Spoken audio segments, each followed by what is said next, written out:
ज्ञानाञ्जनशलाकया ज्ञानाञ्जनशलाकया चक्षुरुन्मीलितं येन तस्मै श्रीगुरवे नमः। श्रीचैतन्यमनोभीष्टं स्थापितं येन भूतले स्वयं रूप कदा मह्यं ददाति स्वपदान्तिकं।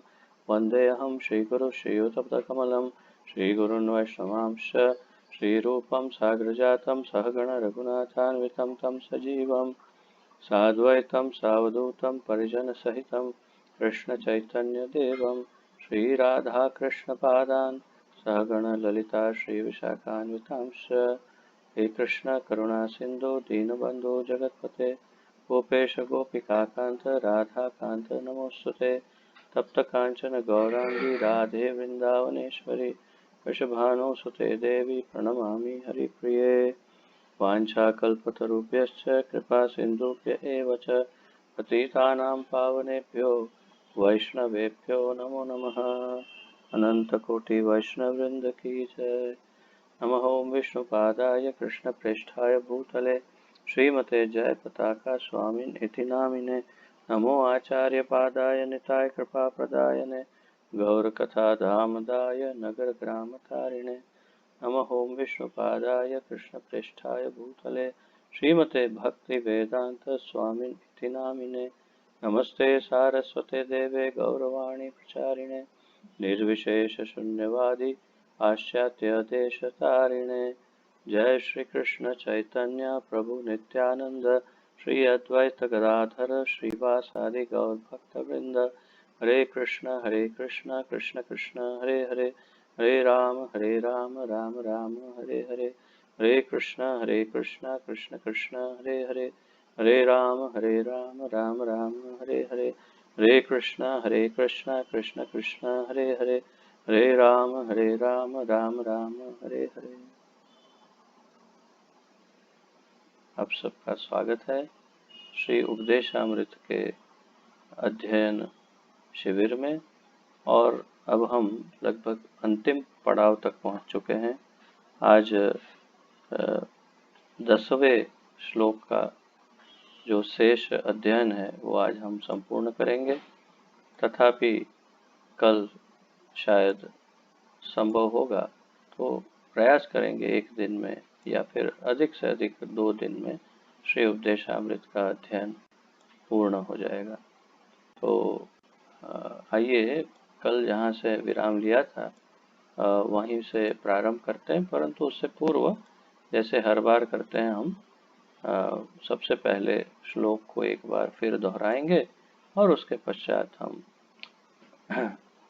जो है इसका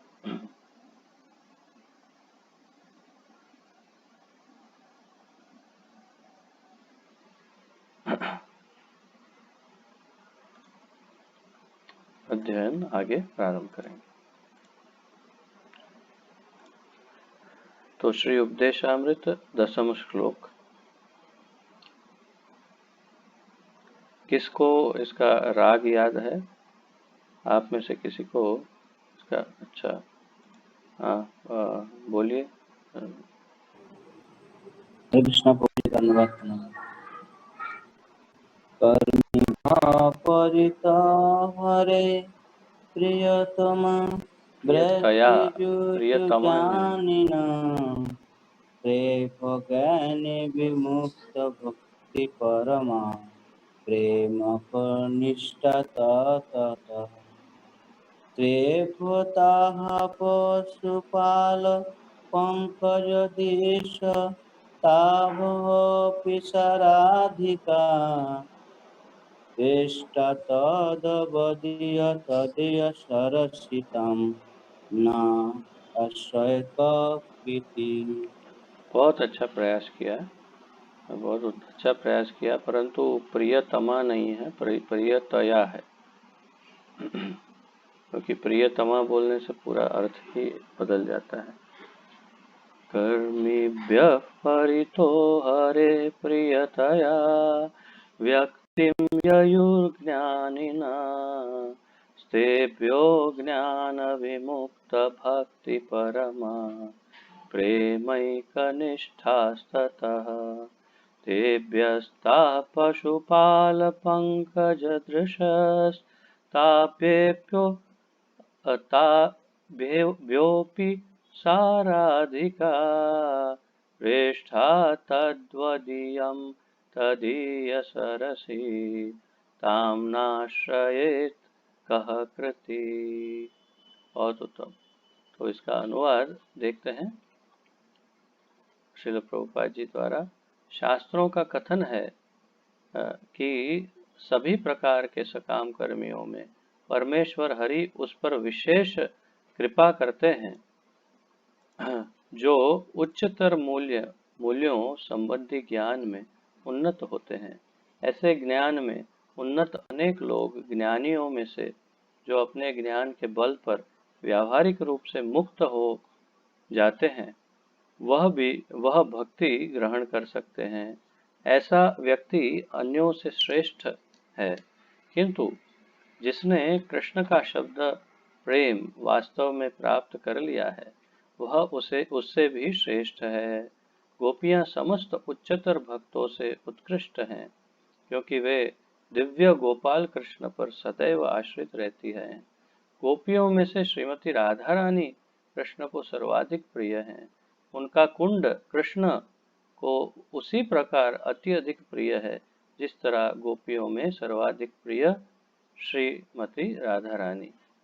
तो ऐसा कौन होगा जो राधा कुंड में नहीं रहना चाहेगा और उल्लास समेत भक्ति भाव से पूरित आध्यात्मिक शरीर द्वारा श्री श्री राधा गोविंद के दिव्य युगल जो नित्य ही अपनी अष्टकालीय लीला संपन्न करते हैं, उनकी प्रेममय सेवा करना नहीं चाहेगा। निस्संदेह जो लोग राधा कुंड के तट पर भक्ति करते हैं, वे ब्रह्मांड में सर्वाधिक भाग्यशाली व्यक्ति हैं। तो यहाँ पर आप देख सकते हैं, हमने कल भी थोड़ी संक्षिप्त में चर्चा की थी कि जिस प्रकार रूप गोस्वामी ने बिल्कुल भौतिक लोग, परंतु जो सात्विक हो या अध्यात्म में जिन्होंने पहला कदम बढ़ाया हो, वहां से लेकर के श्रीमती राधा रानी तक का पूरा सफर उन्होंने केवल एक ही श्लोक में तय कर लिया है। तो ये बड़ा महत्वपूर्ण श्लोक है और इसके अंदर संक्षिप्त में, जैसे पिछले श्लोक में संक्षिप्त में पूरे ब्रज का दर्शन करा दिया, या पूरी सृष्टि का सर्वश्रेष्ठ जो स्थान है उसका दर्शन पिछले श्लोक में जैसे हमको करवा दिया रूप गोस्वामी ने, वो इसी प्रकार इस श्लोक में सामान्य भौतिक आध्यात्मिक व्यक्ति से लेकर जो श्रद्धावान है वहां से लेकर के श्रीमती राधा रानी तक और फिर श्री राधा कुंड तक के महिमा का पूरा गान कर लिया। तो आइए आगे बढ़ते हैं, जहाँ से पिछले कल विराम लिया था थोड़ा सा ऊपर से फिर शुरू करते हैं ताकि वो कनेक्टिविटी बैठी रहे। तो श्रीमद् भागवत के 5वें स्कंद का 5वां अध्याय के 4थे श्लोक में कहा गया है, नूनम प्रमत्तः कुरुते विकर्म यदि इंद्रिय प्रीतय आपृणोति न साधु मन्ये यत आत्मनो य मसन्नपि क्लेशद आस देह। भौतिकवादी लोग जो केवल इंद्रिय तृप्ति के लिए कुकरों सुकरों की तरह अर्थात कुत्ते और सुअर या पिग्स, डुक्कर जो गुजराती में जिसे कहते हैं, उनकी तरह कार्य करते हैं, वास्तव में पागल हैं। वे केवल इंद्रिय तृप्ति के लिए सभी प्रकार के गर्हित कार्य करते हैं। भौतिकवादी कार्यकलाप बुद्धिमान व्यक्ति के लिए तनिक भी शोभा नहीं देते, क्योंकि ऐसे कर्म करने से मनुष्य को भौतिक शरीर मिलता है जो दुखमय होता है। तो आगे, मनुष्य जीवन का उद्देश्य 3 प्रकार की दुखमय अवस्थाओं से बाहर निकलना है, जो भौतिक अस्तित्व की भाग रूप है। तो पहले देखिए, कल हमने यहाँ तक चर्चा की थी कि 3 दुखमय अवस्था होती है एक मनुष्य के जीवन में, जो भौतिक अस्तित्व की भाग रूप है। ये तीनों दुखमय अवस्थाएं जो हैं वो भौतिक अस्तित्व का भाग है। तो हमारा ये अस्तित्व जो है वो भौतिक है, हम आध्यात्मिक हैं, परंतु हमारा अस्तित्व भौतिक है। सबसे बड़ी यही तो विडंबना है। हम आध्यात्मिक हैं, क्यों? हम जीवात्मा है, आत्मा है, हम शरीर नहीं है, तो हम स्थूल नहीं है, हम चेतन तत्व है, हम क्या कहते हैं, स्पिरिचुअल व्यक्तित्व है, आध्यात्मिक व्यक्तित्व है। तो हमारे पास कोई भौतिक तत्व नहीं है मूल रूप से। हमने केवल इस भौतिक संसार में आकर भौतिक तत्व को, भौतिक शरीर को धारण कर लिया है। तो तात्पर्य यह है कि मूलतः हम भौतिक नहीं हैं, और फिर भी हम इस भौतिक संसार में आए हैं। जब भौतिक संसार में भौतिक शरीर लेकर आए हैं तो 3 प्रकार के दुख हमें भोगने पड़ते हैं इस भौतिक अस्तित्व के कारण। दुर्भाग्यवश सकाम कर्मी धन कामना तथा येन केन प्रकारेण क्षणिक भौतिक सुख सुविधा पाने के पीछे पागल हुए रहते हैं। अतएव वे निम्न योनि में पतित होने का संकट मोड़ लेते हैं। तो दुर्भाग्य बता रहे हैं प्रभुपाद जी सकाम कर्मी, सकाम कर्मी, ऐसा कर्म योगी या कर्मी, योगी भी कैसे कहें, योगी तो उसे कहते हैं जो भगवान के साथ उसका संबंध स्थापित करता है। तो सकाम कर्मी जो है वो धन कामना तथा किसी भी प्रकार से क्षणिक सुख प्राप्त करने के लिए, क्षणिक सुविधा प्राप्त करने के लिए पागल हुआ रहता है, गोपाल जी कहते हैं। तो इसीलिए उसे निम्न योनियों में पतित होने का भय रहता है। हो ही जाएगा गारंटी नहीं, परंतु लगभग ये भय रहेगा कि वो कभी भी निम्न कोटि की योनियों में अवतरण कर सकता है इस शरीर के पश्चात।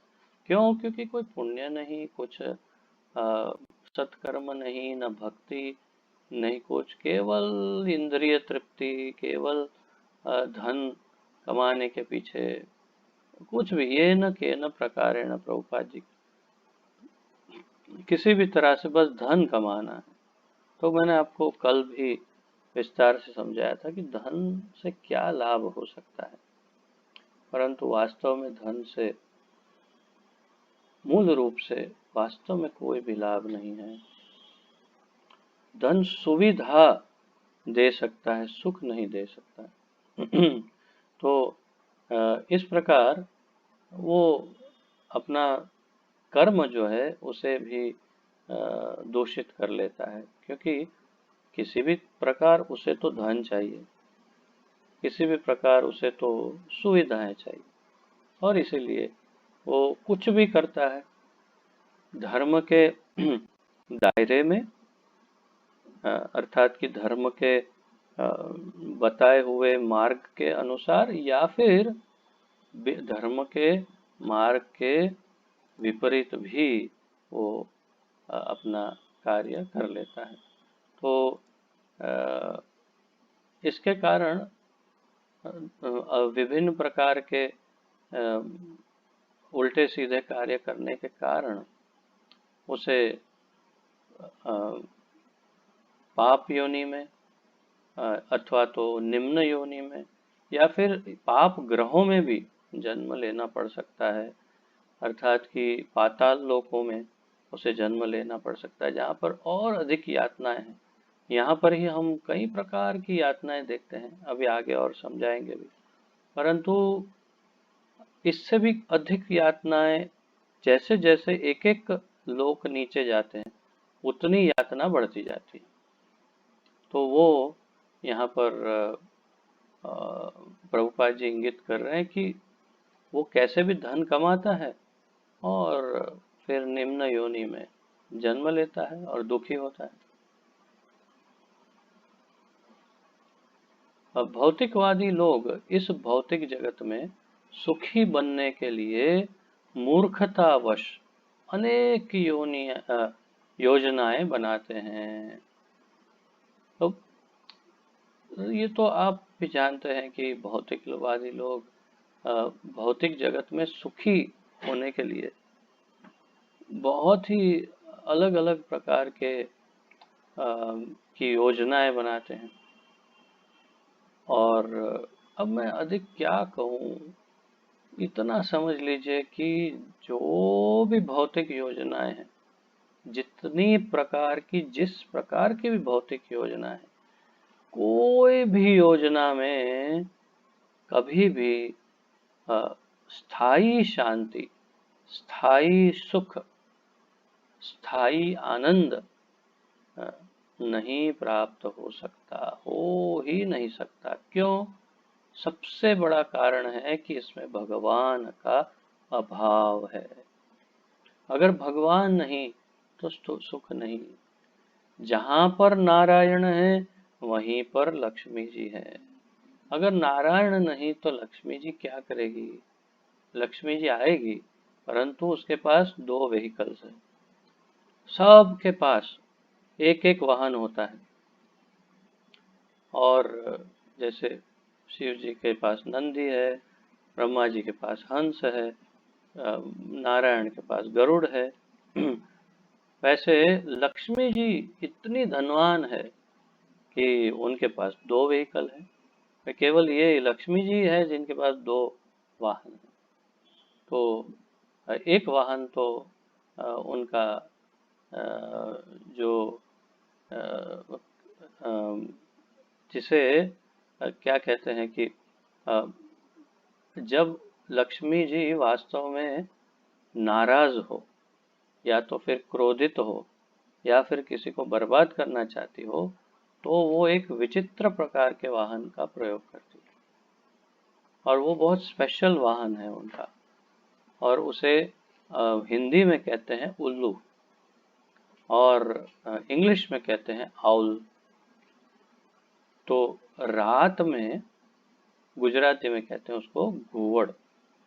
तो रात में अंधेरे में जो विचरण करता है, केवल रात्रि में देख सकता है, और बहुत भयानक दिखता है, इतनी बड़ी बड़ी आंखें होती है जिसकी, उसे उल्लू कहते हैं, आउल।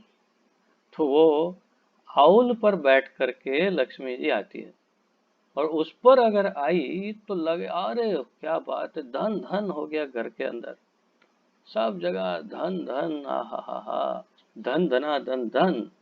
पर ऐसा धन धना धन धन करके सब साफ करके चली जाती है कि जो आपके पास पहले था वो भी सब चला जाता है। तो ये लक्ष्मी जी तभी उल्लू पर बैठ के आती है जब घर में नारायण नहीं होते। अगर घर में नारायण है तो लक्ष्मी जी उल्लू पर नहीं बैठ के आती। तो लक्ष्मी जी अपने मूल स्वाभाविक वाहन पर बैठ करके आती है, और फिर स्थायी रूप से वहीं पर, क्योंकि नारायण की सेवा करने के लिए तो लक्ष्मी जी प्रकट होती है, तो सदैव नारायण रहते तो सदैव लक्ष्मी जी उनकी सेवा करने के लिए वहीं रहती है स्थायी रूप से। तो लक्ष्मी जी केवल धन का सूचक नहीं है। लक्ष्मी जी का अर्थ है धन, सुख, समृद्धि, आनंद, शांति, सब कुछ उसमें समाहित है।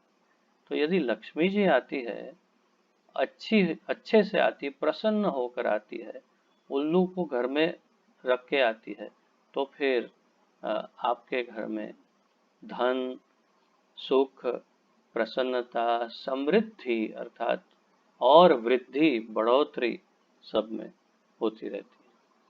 तो नारायण घर में हो, ये जरूरी है। और फिर जब कृष्ण घर में हो तो लक्ष्मी सहस्त्र संभ्रम सेव्यमानम। तो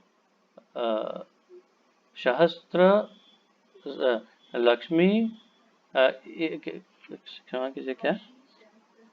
सहस्त्र शत का अर्थ क्या है? सहस्त्र शत, सहस्त्र मतलब 1000 और शत मतलब 100, 1000 मल्टीप्लाइड बाय 100, सहस्त्र शत अर्थात 100 को 1000 से गुना करो तो 1 लाख। तो 1 लाख लक्ष्मियाँ गोलोक वृंदावन धाम में सेव्यमानम, सेविकाएं हैं भगवान कृष्ण की। तो फिर जब घर में कृष्ण हो तो लाख नहीं तो 10-12 लक्ष्मियां भी आ जाए तो भी तो भी आपकी तो निकल पड़ी ना। तो फिर समझ लो कि एक लक्ष्मी के लिए इतना करते रहते हैं, और यहाँ तो 10-12 भी आ जाए एक कृष्ण के साथ तो फिर हो गया। तो इसलिए कृष्ण को घर में लाना जरूरी है। तो भौतिकवादी लोग जो हैं ये सब ये सीक्रेट नहीं जानते, लक्ष्मी जी को घर में कैसे लाया जाए, और इसलिए वो अपने तरीके से ट्राई करते हैं, और वो उल्लू पर आती है लक्ष्मी जी, और फिर क्या करती है, उल्लू बना के जाती है। तो हाँ, तो स्वाभाविक है ना, उल्लू पे बैठ के आएगी तो उल्लू बना के ही जाएगी ना जिसके घर में आती है। और ये लोग देखो ना, प्रभुपाद भी कह रहे मूर्खतावश अनेक योजनाएं बनाते हैं और उल्लू बन जाते हैं। तो वे यह नहीं सोचते कि उन्हें कुछ ही वर्ष जीवित रहना है, जिसका अधिकांश भाग इंद्रिय तृप्ति के लिए धन अर्जित करने में बीत जाएगा। अंततो गत्वा ऐसे कर्म मृत्यु के साथ धरे के धरे रह जाएंगे। धरे के धरे रह जाएंगे मतलब जहां है वहीं रह जाएंगे। भौतिकवादी यह नहीं सोचते कि इस शरीर को त्यागने पर वे नम्र पशुओं, क्षमा कीजिए, निम्न पशुओं या पौधों या वृक्षों का शरीर धारण कर सकते हैं। निम्न पशुओं, निम्न नीचे, निम्न पशुओं या पौधों या वृक्षों का शरीर धारण कर सकते हैं। इस तरह उनके सारे कार्य जीवन के उद्देश्य को पराजित करने वाले होते हैं। तो वो जो भी करते हैं उससे जीवन का उद्देश्य पराजित होता है, अर्थात कि जीवन का उद्देश्य पूर्ण हो ही नहीं सकता, कुछ अलग ही दिशा में चलते हैं। तो ये सब उन नास्तिकों की बात है, उन भौतिकवादियों की बात है, इंद्रिय तृप्ति करने वाले, भोग विलास करने वाले, मूल रूप से नास्तिक लोगों की बात है।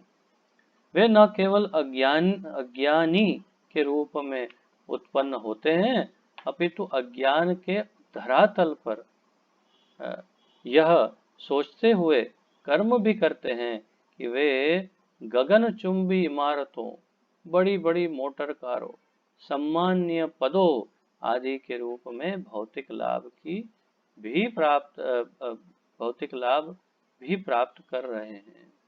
वे नहीं जानते कि अगले जन्म में वे पतित होंगे और उनके सारे कार्यकलाप उनके पराभाव या पराजय स्वरूप होंगे। यही श्रीमद् भागवत 5.5.5 का निर्णय है। पराभवस्तावद अबोध जातः, 5वें स्कंद का 5वें अध्याय का 5वां श्लोक। उसमें कहा है पराभवस्तावद अबोध जातः। अतएव मनुष्य को आत्मा का विज्ञान, आत्म तत्व समझने के लिए उत्सुक रहना चाहिए। अब थोड़ा सा स्टेज में परिवर्तन, अब उन लोगों की बात की जो भौतिकवादी से थोड़ा ऊपर हैं। तो हमें आत्म तत्व को जानने के लिए उत्सुक रहना चाहिए। अथातो ब्रह्म जिज्ञासा, धर्मेण हीन पशु भी समान। तो क्या कहते हैं उसको, आत्म जिज्ञासा, ब्रह्म जिज्ञासा यदि ना हो तो फिर पशु के समान है, धर्म ना हो तो पशु के समान है। तो अथातो ब्रह्म जिज्ञासा, ब्रह्म क्या है, मैं कौन हूँ, भगवान जैसा कुछ है कि नहीं, अगर है तो मेरा उनका क्या संबंध है? भगवान कहाँ रहते हैं, कैसे दिखते हैं, उनको शरीर है या एक बादल है? हाँ, क्या है भगवान या इत्यादि। मैं ये शरीर हूँ या शरीर नहीं, ये सब ब्रह्म जिज्ञासा या आत्म जिज्ञासा है जो आ, होनी चाहिए। अगर नहीं है तो हमारा जीवन बेकार है, ये प्रभुपाद जी कहना चाहते हैं। जब तक मनुष्य आत्म तत्व के उस स्तर पर नहीं पहुंचता जिससे वह समझ सकता है कि वह शरीर नहीं अपितु आत्मा है, तब तक वह अज्ञान के स्तर पर रहता है। तो जब तक वो नहीं समझ सकता कि वो शरीर नहीं है, आत्मा है, तब तक वो अज्ञान अर्थात एक पशु के समान या एक अचेतन वस्तु के समान मूढ़ की तरह जीवित रहता है, मर जाता है। ऐसे हजारों लाखों अज्ञानी लोगों में से जो अपनी इंद्रियों की तुष्टि मात्र में ही सारा समय गवाते हैं, कोई एक व्यक्ति ही उसमें से कोई एक व्यक्ति ही ज्ञान के स्तर तक पहुंच सकता है। तो भगवत गीता का वो श्लोक, मनुष्याणां सहस्रेषु कश्चिद् यदति सिद्धये यततामपि सिद्धानां कश्चिन्मां वेत्ति तत्वतः। तो मनुष्याणां सहस्रेषु, हजारों मनुष्यों में से, इसी श्लोक का यहाँ अनुवाद कर रहे हैं प्रभुपाद जी। कह रहे हैं कि हजारों मनुष्यों में से मनुष्याणां सहस्रेषु कश्चित् यतति सिद्धये, कोई एक सिद्धि के पथ की तरफ आगे बढ़ता है, अर्थात ज्ञान प्राप्त करता है, ज्ञान प्राप्त करने का प्रयास करता है कि मैं कौन हूँ, ब्रह्म क्या है। और यतताम अपि सिद्धानाम, ऐसे हजारों सिद्धों में से कश्चिन माम वेत्ति तत्वतः, कोई एक मुझ तक पहुंचता है, भगवान कहते हैं। तो वैसा ही यहाँ प्रभुपाद जी कह रहे हैं कि कोई एक व्यक्ति ही ज्ञान के स्तर तक पहुंच सकता है तथा जीवन के उच्चतर मूल्यों को समझ सकता है। ऐसे व्यक्ति ज्ञानी कहलाते हैं। ज्ञानी जानता है कि सकाम कर्म उसे संसार से बांध देगा और एक शरीर से दूसरे में देहांतर करने के लिए बाध्य करेगा। जैसा कि श्रीमद् भागवत में शरीर बंधः पद से संकेत दिया गया है, जब तक मनुष्य इंद्रिय भोग की कोई भी धारणा रखता है तब तक उसका मन सकाम कर्म में प्रवृत्त रहता है। इससे वह एक शरीर से दूसरे में देहांतर करने के लिए बाध्य होता है। तो यहाँ पर सकाम कर्मों की फिर भर्त्सना, निंदा की गई है कि सकाम कर्मियों का कोई फायदा नहीं। ज्ञानी को ये ज्ञान रहता है, इतना ज्ञान बोध कि सकाम कर्म करने से कोई फायदा नहीं होगा और वो इससे बचने का प्रयास करता है। तो आगे समझाएंगे इसी बात को प्रभुपाद जी।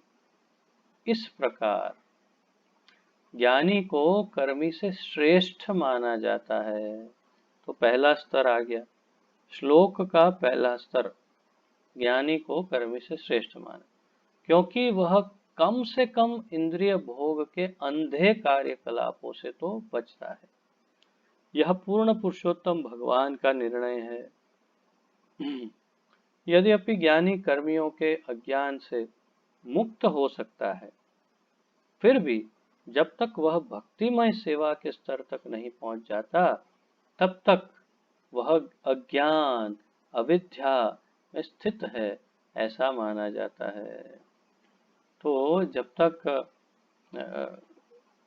यदि ज्ञानी कर्मियों, फिर भी जब तक वह भक्तिमय सेवा के स्तर तक नहीं पहुंच जाता, कौन?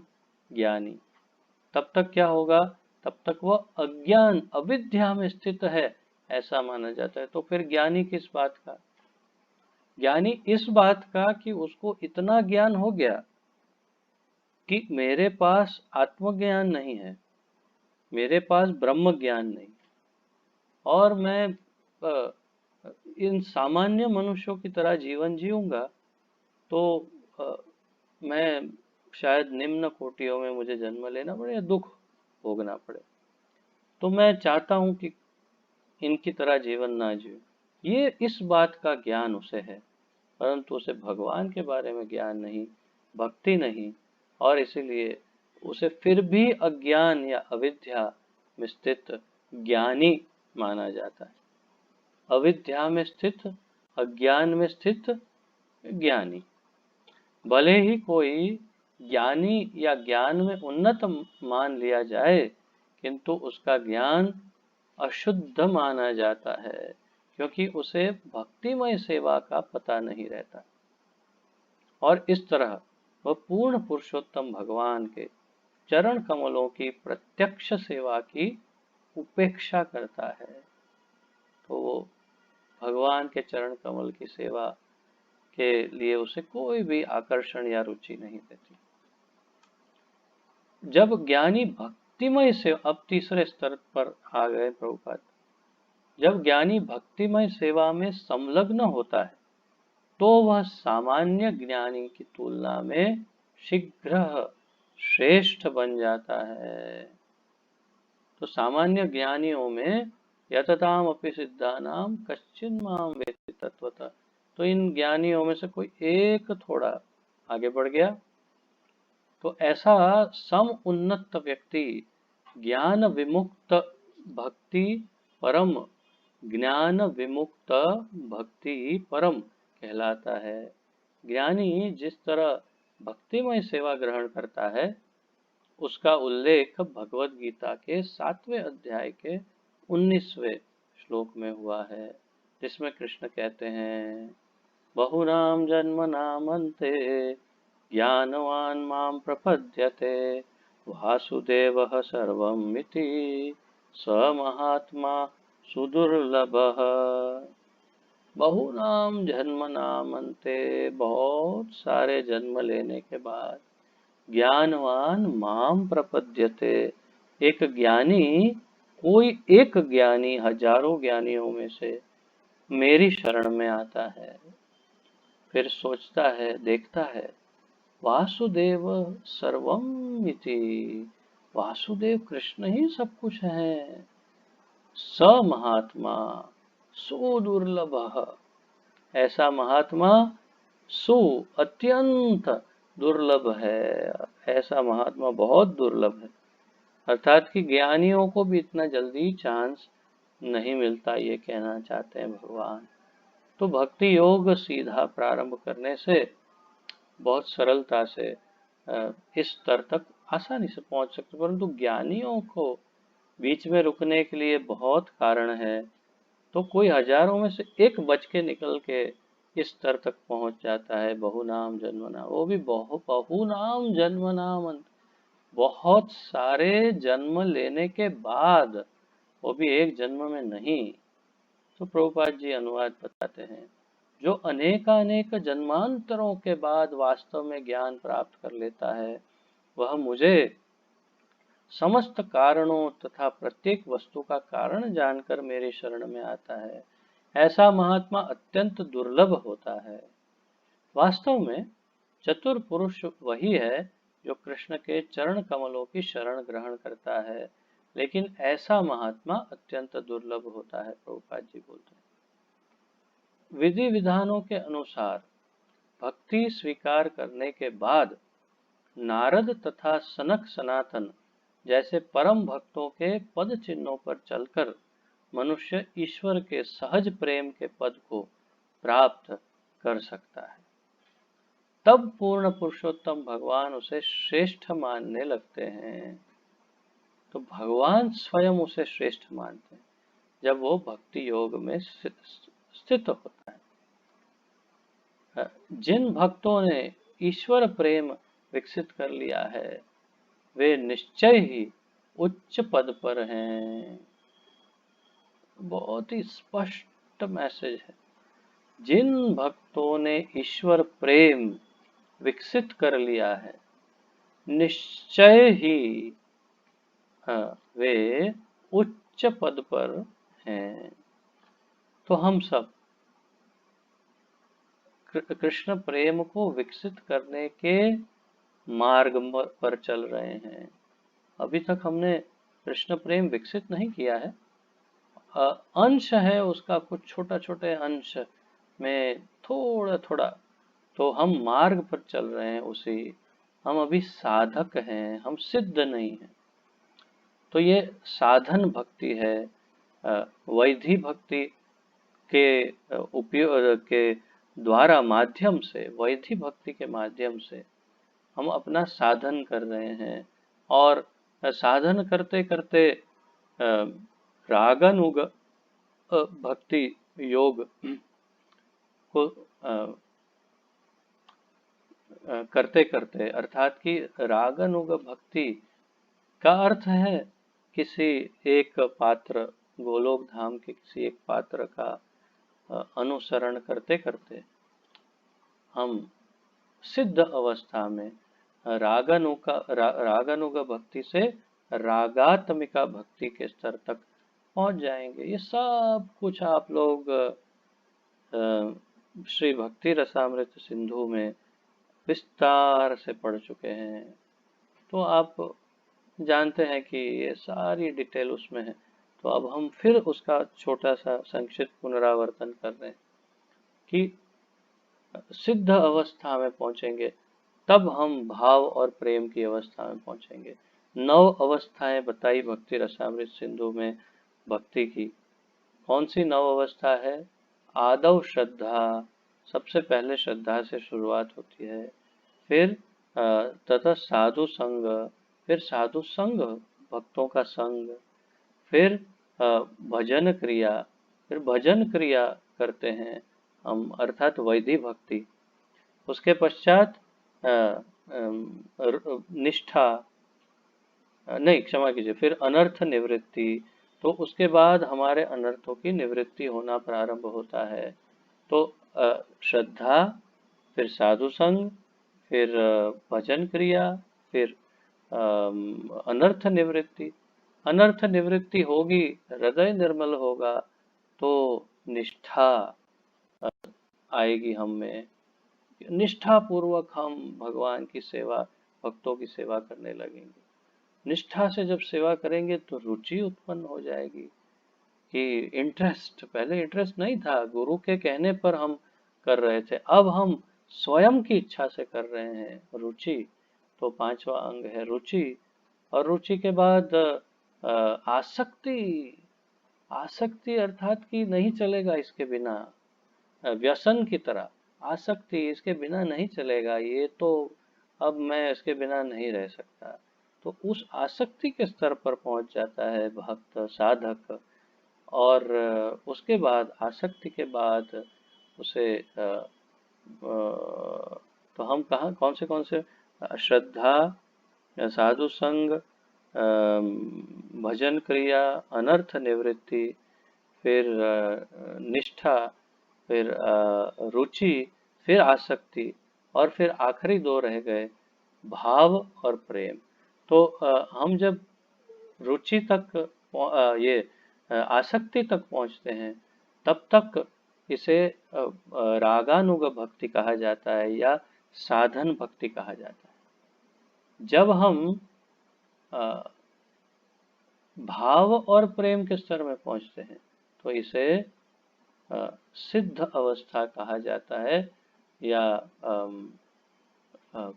रागात्मिका। रागात्मिका तो खैर जो भगवान के पार्षद हैं उनकी है, परंतु रागानुगा भक्ति से हम सिद्ध अवस्था में पहुंचे हुए माना जाता है। तो इस बात पर ध्यान देना चाहिए। तो गिरिधारी प्रभु को ढूंढ रहे हैं कब से, ये नोट्स देख रहे थे क्या? नोट्स में देख रहे थे? अच्छा, तो बस यही है। तो ये 9 स्टेप्स, उसमें आखिरी 2 जो है भाव की और प्रेम की स्थिति, वो सिद्ध अवस्था है। और वो सिद्ध अवस्था पर हम अभी पहुंचे नहीं, परंतु यहाँ पर प्रभुपाद जी कहते हैं जिन भक्तों ने ईश्वर प्रेम विकसित कर लिया है। अच्छा, आचार्य हमारे बताते हैं कि प्रेम में और 8 स्टेज हैं जिनका हमें ज्ञान ही नहीं है। जैसे ये 9 स्टेज पर हम प्रेम तक पहुंचते हैं, प्रेम में 8 स्टेज है। इसका अभी हमें क्या करना है जानकर पहले वहां तक तो पहुंच जाए। तो ये ईश्वर प्रेम या अर्थात कि भाव की अवस्था तक भी अगर हम पहुंच गए तो भी निश्चय ही उच्च पद पर माना जाना चाहिए उस व्यक्ति को, स्वाभाविक है। समस्त भक्तों में अब प्रभुपाद जी उससे और एक आगे की स्टेज, उन्नत स्टेज की चर्चा कर रहे हैं। समस्त भक्तों में गोपियां श्रेष्ठ मानी जाती हैं क्योंकि वे कृष्ण को तुष्ट करने के अतिरिक्त और कुछ भी नहीं जानती। न ही वे कृष्ण से बदले में कुछ आशा करती हैं। निसंदेह कभी कभी कभी कृष्ण ही उनसे अपने स्वयं को विलग करके उन्हें अतीव कष्ट प्रदान करते हैं, फिर भी वे कृष्ण को भूल नहीं सकती। जब कृष्ण वृंदावन से मथुरा चले गए तो गोपियां अत्यधिक निराश हो गई और उन्होंने अपना शेष जीवन केवल कृष्ण के वियोग में रो रो कर बिता दिया। तो यहाँ पर अगर फिर से देखें इसे तो सभी में गोपियां सर्वश्रेष्ठ हैं। कारण क्या है? क्योंकि वे कृष्ण को तुष्ट करने के अतिरिक्त और कुछ भी नहीं जानती, कुछ भी नहीं चाहती नहीं कहा, कुछ भी नहीं जानती। ये शब्द में बड़ा जादू है, इसी शब्द में पूरा खेल इसी शब्द के अंदर है। अब देखिए, वो कृष्ण को तुष्ट करने के अलावा और कुछ नहीं चाहती, अर्थात जानती सब है परंतु चाहती केवल कृष्ण को है। और कहा वो कृष्ण को तुष्ट करने के अलावा और कुछ नहीं जानती, अर्थात और कुछ पता ही नहीं है उसे कि और कुछ हो सकता है। हमारी इंद्रियों की तृप्ति हो सकती है उससे उन्हें ज्ञान ही नहीं है।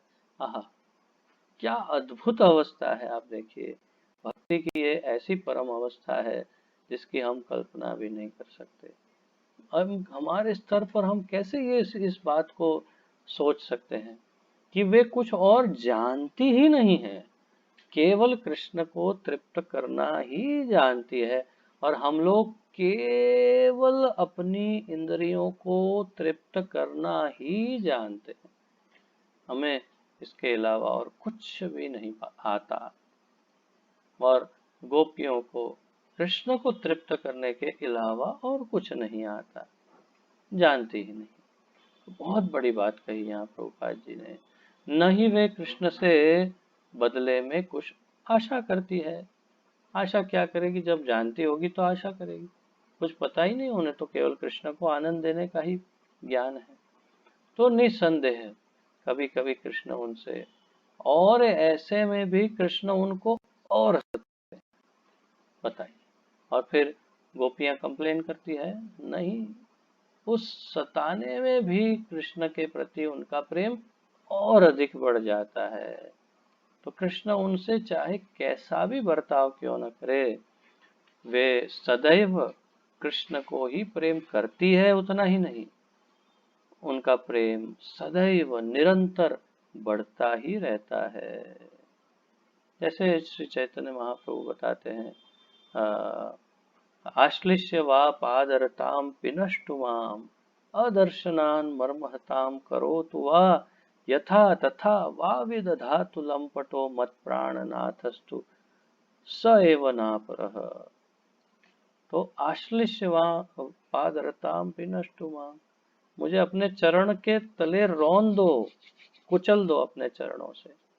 और अदर्शनान् मर्महतां, तो मुझे दर्शन न दे करके मुझे चोट पहुंचाओ, मुझे मेरा तिरस्कार करो, मुझे मेरी अवहेलना करो, कोई बात नहीं। करना है करो, कोई बात नहीं। मुझे पैरों तले रोन दो या मुझे मेरी अवहेलना करो, तो फिर मैं क्या करूंगा? महाप्रभु कहते हैं, यथा तथा वाविदधातु लंपटो, उनको थोड़ा गाली भी दे देते हैं, लंपट। यथा तथा वा, जो करना है कर लो, मेरे साथ, लेकिन मत प्राणनाथस्तु न एव सब न अम, न मत प्राणनाथस्तु स एव ना परः, स एव ना परः, उससे ऊपर और कोई दूसरा होने वाला नहीं है। तू ही मेरा एकमात्र प्राणनाथ होगा, और तू ही है, तू ही रहेगा, और तू चाहे कुछ भी कर ले मेरे साथ, ओ लंपट, ऐसे कह करके उनको उद्देश्य कर। तो ये तो गोपी का ही भाव है ना। ये तो गोपी भरथुर पद कमलयोर दास दासानुदास, तो भाव तो महाप्रभु का। तो कृष्ण उनको कष्ट भी प्रदान करते हैं, फिर भी वे कृष्ण को भूल नहीं सकती। जब कृष्ण वृंदावन से मथुरा चले गए तो गोपियां अति अधिक निराश हो गई, और उन्होंने अपना शेष जीवन केवल कृष्ण के वियोग में रो रो कर बिता दिया। भौतिक संसार में क्या होता है जानते हैं? हाँ, पहले प्रेम होता है, फिर निराशा, फिर निराश होकर के दुखी होकर के बैठ जाता। फिर क्या होता है? फिर धीरे से कोई और जीवन में प्रवेश करता है। फिर क्या होता है? फिर धीरे से उसके सामने देखता है, बोलता है हाँ ये तो ज्यादा अच्छी है। फिर क्या होता है? फिर पहली वाली के अंदर धीरे धीरे कोई ना कोई उसके कमियां नजर आने लगती है, और ये वाली ज्यादा अच्छी लगने लगती है। फिर क्या होता है? फिर उसके पीछे भागता है, और फिर प्रेम हो जाता है, और फिर निराशा, फिर निराश होके बैठ जाता है, और फिर तीसरी आती है। तो इस प्रकार भौतिक जीवन में, प्रेम में ऐसी एक चेन चलती रहती है प्रेम की, जिसके अंदर कोई भी तथ्य नहीं होता। और कोई कोई लोग मूर्खतावश इस भौतिक संसार की कामना को, आकर्षण को प्रेम समझकर दुखी होकर आत्महत्या कर लेते हैं। अब वो भूत बन के घूमते हैं, और क्या करेंगे, क्या होगा? क्योंकि जो कर्मों के नियम है वो तो है ही। अब उसमें ऐसा नहीं है कि जो प्रेमियों ने आत्महत्या की वो लोग भूत नहीं बनेंगे, ऐसा कोई नियम नहीं है। जिसने भी आत्महत्या की, अकाल मृत्यु हो गई, तो भूत तो बनना ही पड़ेगा, और फिर भूत बन के भटकेंगे, उसी के पीछे आगे पीछे मंडराएंगे जिसके लिए भूत बने थे। और फिर इसीलिए तो हमारे इंडस्ट्री वाले वो फिल्म बनाते सब भूतों की, उनको देख देख कर। तो तात्पर्य यही है कि भौतिक संसार में ये प्रेम का अंत जो है बड़ा विलक्षण है। बहुत ही बड़ी बड़ी प्रेम की डींगे हाँक करके फिर शून्य में, और फिर कोई नया आ गया तो सब भूल गए, संसार चल पड़ा आगे। परंतु कृष्ण प्रेम में ये नहीं होता। कृष्ण प्रेम एक बार अगर हो जाए तो वो संपूर्ण रूप से, हर प्रकार से, सब कुछ सर्वस्व लूट कर चला जाता है। कृष्ण प्रेम कृष्ण के साथ ही चला जाता है, और फिर उस कृष्ण के पीछे पीछे पीछे पीछे आप अपना सर्वस्व दे दो। और यही वास्तव में निराशा की, या पराजय की, या नुकसान की, डिप्रेशन की अवस्था नहीं है। ये सिद्ध अवस्था है। यही सर्वाधिक उत्तम, सर्वोत्तम सिद्ध अवस्था है, जिसमें प्रेम में कृष्ण के लिए सब कुछ लूट गया। केवल कृष्ण ही कृष्ण, कृष्ण ही कृष्ण है चित्त में। वो अवस्था ही परम सिद्ध अवस्था है, जिसकी यहाँ पर गोपनीय ढंग से चर्चा रूप गोस्वामी कर रहे हैं, और हमें उदाहरण के द्वारा बता रहे हैं। क्यों बता रहे हैं भाई? इनको बताने की क्या जरूरत? हमें इसलिए बता रहे हैं कि भाई समझो कि अगर भक्ति में उच्च स्तर पर पहुंचना है या भक्ति में प्रगति करनी है तो ये भक्ति करो कि जिसमें कृष्ण उनको ठुकरा के चले गए 11-12 साल की उम्र में, 12 और 125 साल तक मिले नहीं, तो 112 या 12.5 13 साल तक उनको नहीं मिले तो गोपियों का क्या हुआ? गोपियों ने तो कितने कन्हैया बना लिए होंगे अपने गांव में। उनको तो क्या था, नहीं, उन्होंने एक भी दूसरा कोई कन्हैया नहीं बनाया।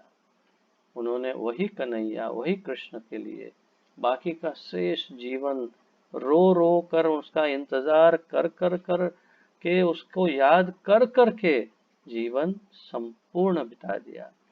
ये है प्रेम। यदि कोई पूछता है प्रेम क्या है, तो ये है प्रेम। हाँ, इससे प्रेरणा लेकर भौतिक संसार में ऐसा नहीं करना चाहिए।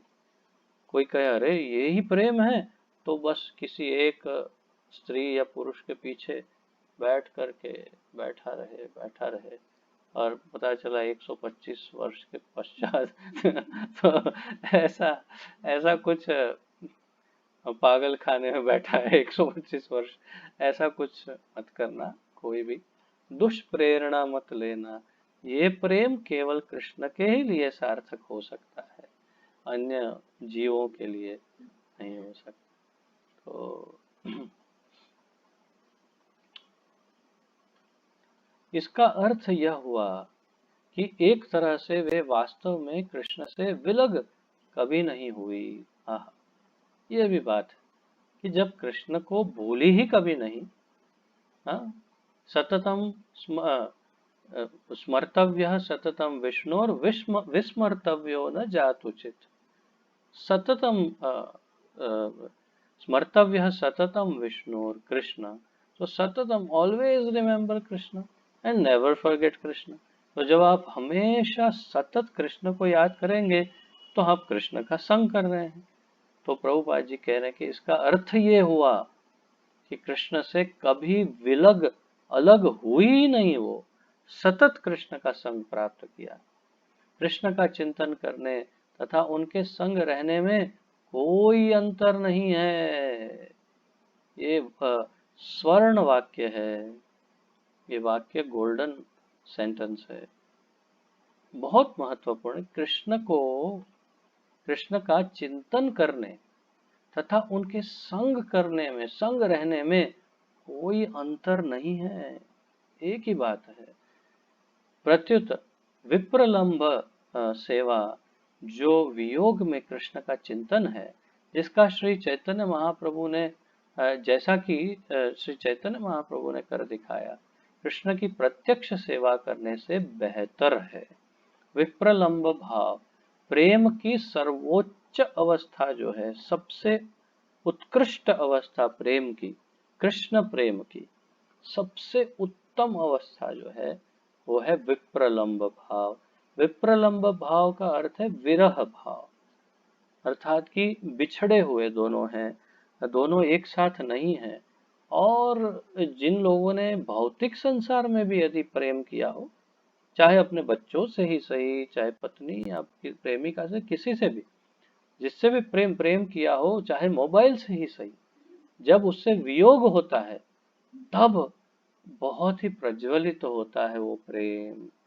कहाँ गया मेरा मोबाइल, तो इसी तरह की मेरा बच्चा कहाँ है, तो वो प्रेम जो है भड़क उठता है। सामने है तो ठीक है, सामने तो है, अच्छा है, प्रेम करते हैं, लेकिन वो प्रज्वलन उसमें नहीं हो। तो सबसे उत्कृष्ट प्रेम, सबसे उत्तमोत्तम प्रेम, सबसे टॉप लेवल का प्रेम जो है वो विरह का प्रेम है, विप्रलंब भाव। और उसी का आस्वादन करने के लिए महाप्रभु श्रीमती राधा रानी का भाव धारण करके पृथ्वी पर पधारे, क्योंकि राधा रानी ने भी 113 वर्ष तक उन्होंने भी वियोग सहा भगवान कृष्ण का, और इंतजार करती रही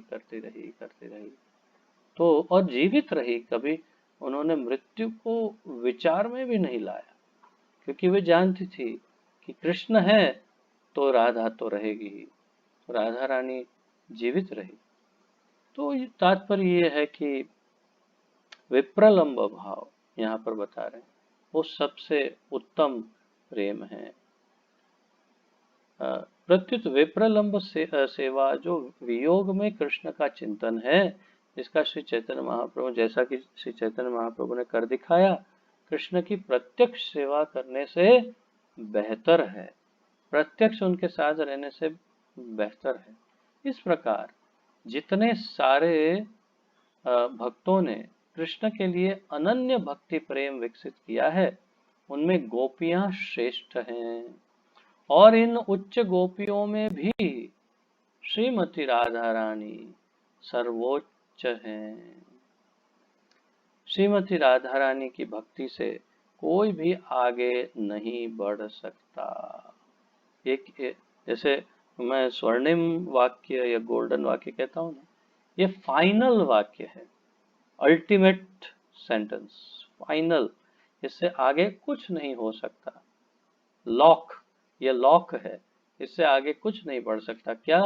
राधा रानी अंतिम पड़ाव है प्रेम का, उससे ऊपर प्रेम हो ही नहीं सकता, और हम राधा रानी बन ही नहीं सकते, और राधा रानी जितना प्रेम कर ही नहीं सकते, और स्वयं कृष्ण नहीं कर पाए उतना प्रेम, इसीलिए तो उनका भाव लेकर आना पड़ा उनको, महाप्रभु बन के प्रयास किया देखने का कि कैसा प्रेम है राधा रानी। तो श्रीमती राधा रानी की भक्ति से कोई भी आगे नहीं बढ़ सकता।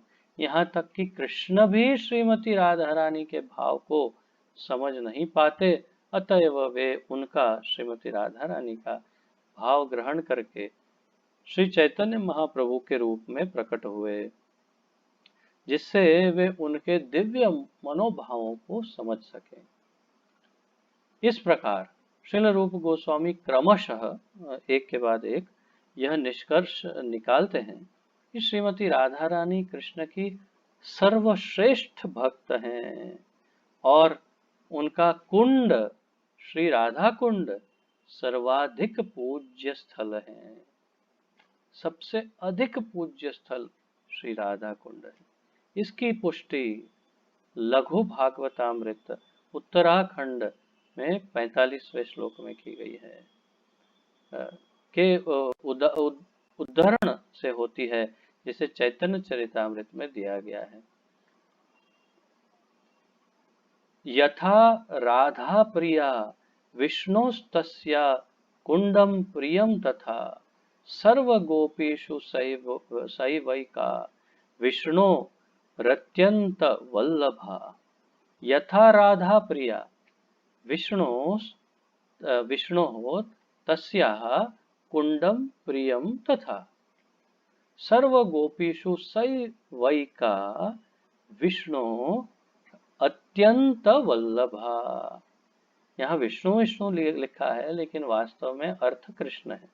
जहाँ जहाँ विष्णु लिखा है, अर्थ कृष्ण है। जिस प्रकार श्रीमती राधा रानी भगवान कृष्ण या विष्णु को प्रिय है, उसी प्रकार उनके स्नान का स्थान राधा कुंड भी उन्हें उतना ही प्रिय है। समस्त गोपियों में वे ही अकेले भगवान की प्रिया के रूप में हैं। समस्त गोपियों में अकेली वही प्रिया के रूप में, भगवान के प्रिया के रूप में केवल श्रीमती राधा रानी है।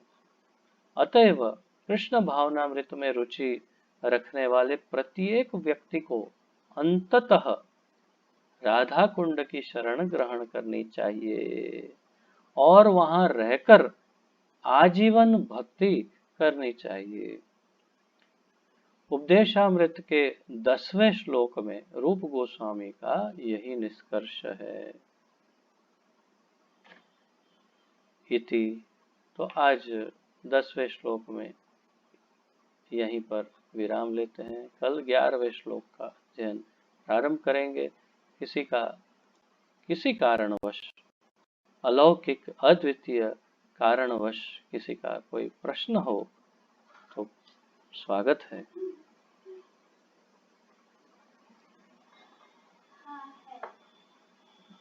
पूछिए। जैसे प्रभुपाद हमेशा बोलते हैं कि हम राधा कुंड में नहीं रह सकते हैं, संजय को राधा नहीं, तो रूप गोस्वामी इसको बहुत मतलब ये करते हैं, Radha Kund is the ultimatum, someone who stays there spiritually. तो इस तरह से लाइक हमें लकीनों कि हमको प्रभुपाद को ही फॉलो करना है, स्टिल रूप गोस्वामी उसको बहुत इंसिस्ट करके बोल रहे थे, फिर उनका देखो ऐसा है, तुम्हारा प्रश्न तो बहुत स्पष्ट है, समझ में आ गया। प्रश्न बहुत सरल है। श्रील भक्ति विनोद ठाकुर तक के सारे आचार्यों ने,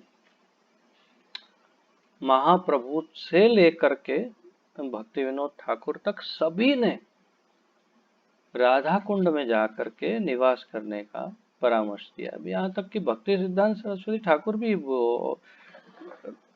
उन्होंने भी जो कहा है तो वो कभी आचार्यों के विपरीत तो कह ही नहीं सकते। और उनको छोड़ो, प्रभुपाद जी भी तो यहाँ पर वही तो अनुवाद कर रहे हैं ना।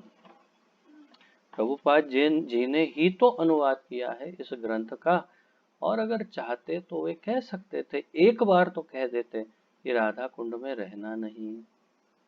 उन्होंने कभी नहीं कहा बुक में, परंतु उन्होंने अपने शिष्यों को कहा प्रत्यक्ष रूप से, वो भी तब। तो मैं इस क्लास की तैयारी के लिए भक्ति रसामृत स्वामी महाराज का लेक्चर सुन रहा था। स्वाभाविक है, वही बहुत श्रेष्ठ लेक्चर होते हैं उनके, तो ये सुन रहा था। तो उसमें भी यही प्रश्न आता है, दो प्रश्न कि क्यों नहीं रहना और क्यों स्नान नहीं करना। तो भाई उसका उन्होंने उत्तर समझाया महाराज ने कि एक बार श्रील प्रभुपाद अपने सभी विदेशी शिष्यों को लेकर के राधा कुंड आए और उन्होंने कहा कि हम सब यहाँ स्नान करेंगे। तो नियम यह है कि पहले राधा कुंड, फिर श्याम कुंड, फिर राधा कुंड, इस प्रकार स्नान करना चाहिए, ये नियम है। तो अब उन्होंने जैसे ही राधा कुंड में स्नान आरंभ किया, तो ये सब तो विदेशी जो भक्त थे वो स्विमिंग बहुत अच्छा जानते होंगे। तो उनको लगा कि हमारी जो स्विमिंग बहुत समय से स्विमिंग हुआ नहीं है, तो थोड़ी प्रैक्टिस कर लेते हैं। तो थोड़ी फ्री स्टाइल, थोड़ी बटरफ्लाई, थोड़ा ये, थोड़ा जो मुझे तो आती नहीं स्विमिंग, इसलिए ज़्यादा शब्द भी पता नहीं, तो उसकी जो अलग अलग स्टाइल है वो करना आरंभ कर दिया राधा कुंड में। ये देखकर प्रभुपाद जी अत्यंत क्रोधित हो गए और उन्होंने कहा, ये हमारी माँ है, ये माँ है, उसे इस प्रकार अपमानित मत करो, और आज के बाद कभी राधा कुंड में स्नान मत करो।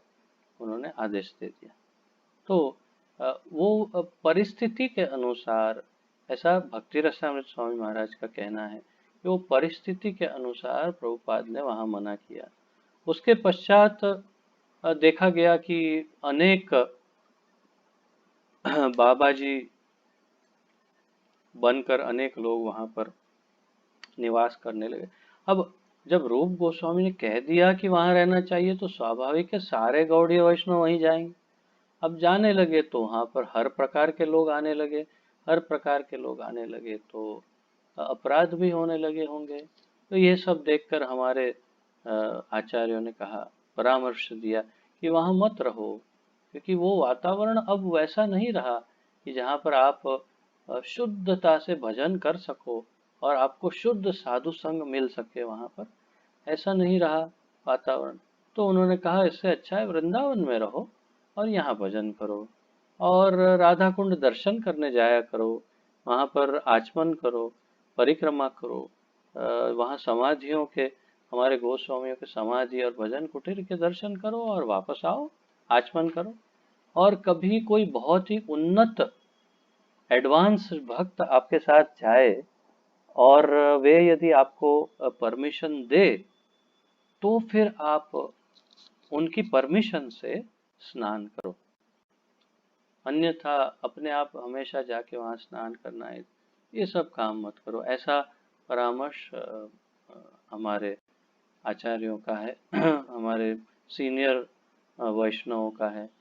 तो तात्पर्य यह है कि वहाँ रहने के लायक तो अब वो साधक अवस्था में, अगर मैं और अधिक स्पष्ट कहूँ तो साधक अवस्था में वहाँ रहने के योग्य नहीं है।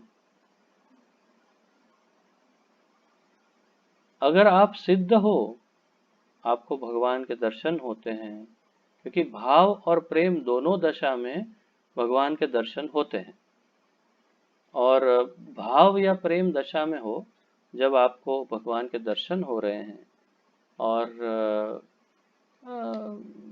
सतत केवल कृष्ण का ही चिंतन हो, तो फिर आप वहां जाके रह सकते हैं शायद, क्योंकि फिर आपको वो बाह्य जो वातावरण है वो आपको विचलित नहीं करेगा। परंतु यदि नहीं तो नहीं रहिए। एक और उदाहरण है अंतिम। हमारे गुरु महाराज एक बार राधा कुंड गए और पता चला उन्हें कि उनके बहुत सारे शिष्य अब वहां पर रहने लग गए हैं बिना आज्ञा के, बिना अनुमति के।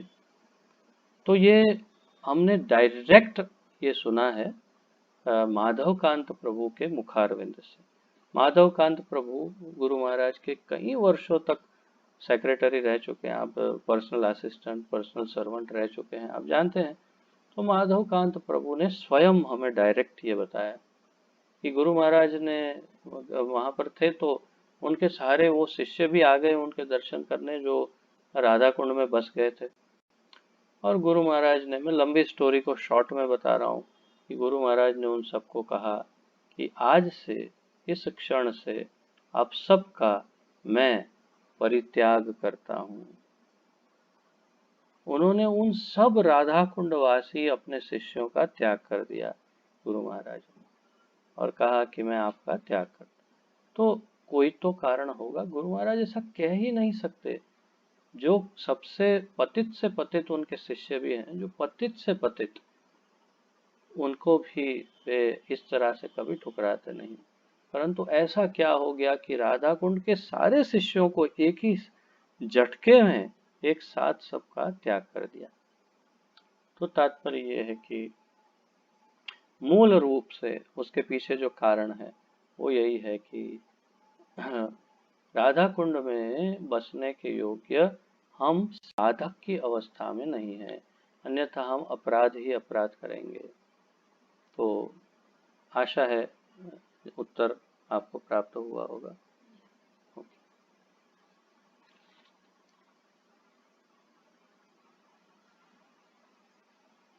बोलिए हेमंत प्रभु। हरे कृष्णा प्रभु जी। प्रभु जी, जैसे आपने बताया, प्रभुपाद जी ने वर्णन किए हैं लक्ष्मी देवी का, जो उल्लू का आपने वर्णन किया। पर ऐसे सिचुएशन अगर तैयार होता है या कभी किसी से ऐसे पोजीशन आते हैं तो कैसे हैंडलिंग करना चाहिए, उसके कारण मतलब हमें कैसे व्यवहार करना चाहिए, कैसे सिचुएशन में रहना चाहिए? अच्छा, तो हेमंत प्रभु पूछ रहे हैं कि मैंने जैसे बताया कि लक्ष्मी जी उल्लू पर बैठकर आती है, तो ऐसी सिचुएशन में हमें कैसे हैंडलिंग करना चाहिए, हेमंत प्रभु का प्रश्न है। तो उल्लू के लिए एक अच्छा आसन बनाना चाहिए, और उल्लू जो जो खाता है वो सब चीज़ें भोग में वहाँ पे रखनी चाहिए, और उल्लू के आराम के लिए, रहने के लिए सारी व्यवस्थाएं हमें करनी चाहिए। बस सिंपल है, उसमें क्या बहुत बड़ी बहुत कॉम्प्लिकेटेड, इसमें क्या रॉकेट साइंस है? जब उल्लू बैठ करके लक्ष्मी जी आएगी तो उस सिचुएशन को कैसे हैंडल कर सकते हैं? उल्लू का स्वागत करेंगे और क्या करेंगे। और जब लक्ष्मी जी हमें हमें ही उल्लू बना के चली जाएगी तो वो उल्लू के लिए जो व्यवस्था की थी वो सब हम भोगेंगे और क्या करेंगे। तो प्रश्न आपका जो है मैं अच्छी तरह समझता हूँ। प्रश्न आपका जो है वो वास्तव में हिडन क्वेश्चन है। आपका मूल प्रश्न ये है कि अगर हम कुछ ऐसा उल्टा सीधा कर रहे हैं और यदि हमारे पास उल्टा सीधा धन आ रहा है तो फिर हम क्या करें? आपका मूल प्रश्न ये है। और उस सिचुएशन में अगर अकल है और ये जागृति आई है ज्ञान की, तो उस धन का त्याग करें और क्या करें। उस धन को दान में दे दे हमारे मंदिरों को, वो सब अच्छे से उसको वाइट वाइट कर देंगे पॉलिश करके, और भगवान की सेवा में ले लेंगे तो अपने आप सब शुद्ध हो जाएगा और आप भी दोष मुक्त हो जाएंगे। परंतु घर में रखेंगे तो वो उल्लू के सिंहासन के बराबर होगा। जो भी उल्टा धन बिना नारायण का है वो सारा उल्लू के सिंहासन के समान है, तो इसीलिए उसका परित्याग कर दें। बस इतना ही सिंपल फॉर्मूला है, उसमें कोई बहुत बड़ा, जैसे मैंने कहा, रॉकेट साइंस नहीं है। ठीक है। हाँ, तो यहाँ भी और कोई प्रश्न पहले? और कोई प्रश्न आप लोगों में से? Okay, you ask. जैसे प्रभुपाद कहते हैं कि जब कोई बिजनेस करता है तो उसको घर ये करने के लिए कभी कुछ प्रॉफिट लेना भी पड़ता है, तो इन दैट केस वो धन भी जो होता है वो ऐसे ही धन होगा। प्रभुपाद जी ने उसका फॉर्मूला दिया ना, और वही फॉर्मूला मैंने भी दिया ना, कि अगर बिजनेस करते हैं तो धन आएगा। धन पता नहीं चलेगा, इसमें पता तो चलता है सब, ऐसा नहीं कि नहीं पता चल, सब पता चलता है कि व्हाइट है कि ब्लैक है। परंतु अगर उल्टे सीधे मार्ग से कैसे भी धन आज आ रहा है, तो प्रभुपाद जी ने सिंपल फॉर्मूला बताया कि जो शास्त्र आज्ञा है, हमारे आचार्यों की आज्ञा है, वैसा करो। 50% धन मंदिर में दान दो, 25% धन अपने फ्यूचर के लिए रखो, भविष्य के लिए, और 25% धन अपने संबंधियों में बांट दो। जो जरूरतमंद संबंधी हो या परिजन हो, उनके लिए खर्च कर लो 25%।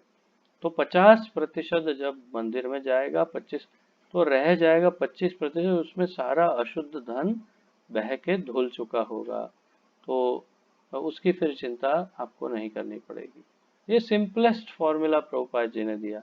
आपके पास व्हाइट धन हो या ब्लैक धन, उचित हो या अनुचित, जब भगवान की और भक्तों की सेवा में लगाएंगे तो वो अपने आप सब सही हो जाएगा। उन कर्मों के फल से आप अपने आप मुक्त हो जाएंगे। ये शास्त्रों का, भगवान का दिया हुआ भी ये नियम है, सर्वधर्मान परित्यज, तो सब शुद्ध हो जाएगा उसमें। परंतु हाँ, ये नहीं समझना कि ये उसका मतलब ये है कि मंदिर मांग रहा है धन, ये नहीं। आपकी शुद्धि के लिए आपको मंदिर में देना है, ठाकुर जी को, अपनी शुद्धि के लिए, मंदिर को नहीं चाहिए, आपको देना है शुद्धि के लिए।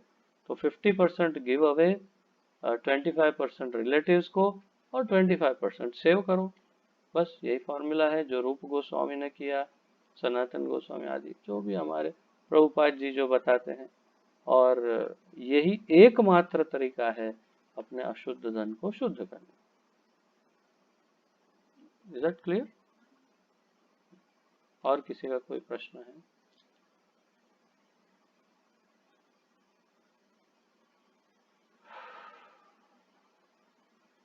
ठीक है, आज काफी बड़ी मात्रा में भक्त पधारे हैं, अच्छा लग रहा है।